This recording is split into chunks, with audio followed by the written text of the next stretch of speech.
Hi, my name is Professor Adam Winstock. I'm a consultant psychiatrist and addiction medicine specialist. Hopefully by now you will have all gone off and done the drinks meter and got some idea about how much you're drinking. But the next thing to think about is, how do you know if you're drinking too much? Like, how much is too much? Well, fortunately, lots of governments around the world have come up with national guidelines or lower risk drinking guidelines.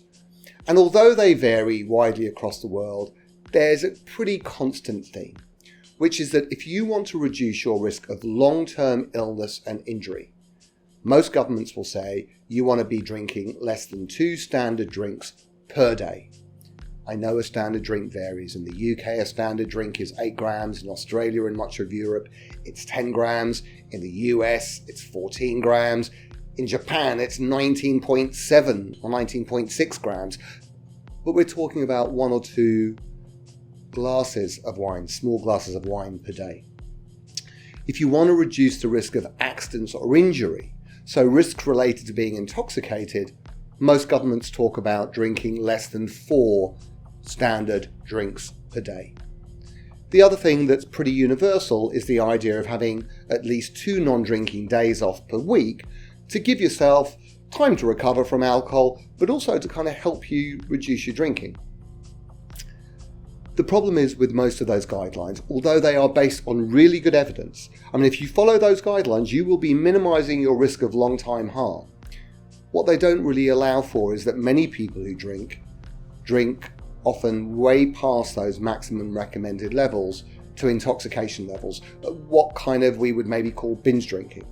Now, binge drinking for many people might be drinking 8 or 9 pints or 8 or 9 schooners or kind of half a bottle of vodka.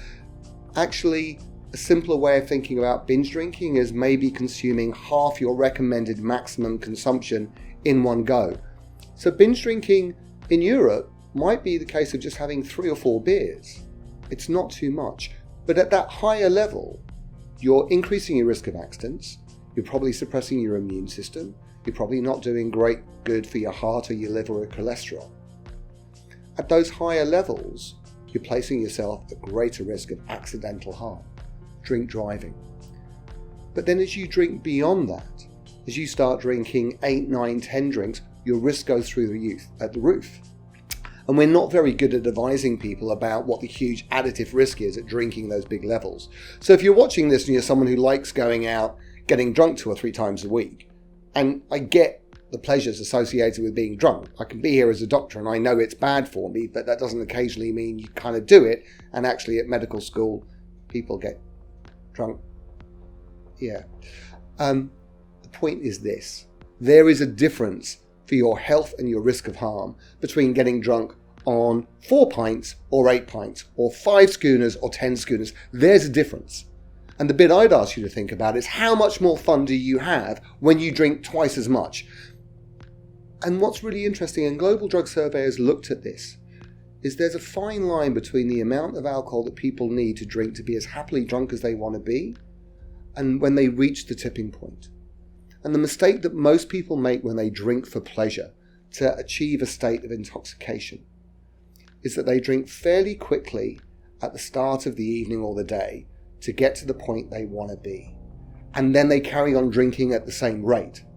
Unfortunately, what that means is your alcohol levels just go through the roof and you end up getting more drunk than you want to be. So my advice is, if you want to get drunk, and I can't recommend it because it's not good for your health, is that as you approach the place where you're as intoxicated as you want to be, you need to slow down your drinking rate lots.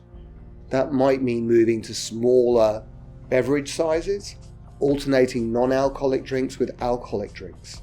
If you want your evening to last, if you want to spend less money, if you want to have less chance of screwing up your mate's evening, doing that, I promise you, will give you almost as much of a fun evening, but you're going to get home in one bit, you will have spent less money. Learning how to drink safely is not something any government teaches you. It's something most of us learn by just growing up. But I think what we need to do much better is just be honest with ourselves about why we drink. And there are huge cultural differences around the acceptability of social humiliation and excessive intoxication. But I think all of us just need to think a little bit more carefully about, do I need that extra drink? Or actually, is where I am at the moment just fine? So that means not getting caught up into buying rounds, not having shots at 11 o'clock at night. And if you can think about those things before you're pissed, it's going to be way easier for you to sort these things out. So the question about how much is too much, go and look at your country guidelines, go and look at the drinks meter. But actually, probably the most important thing for you is to figure out, are you drinking more than is good for your health? And if you cut down, would you feel better? They're going to be some of the things that we're going to look at in the next set of videos.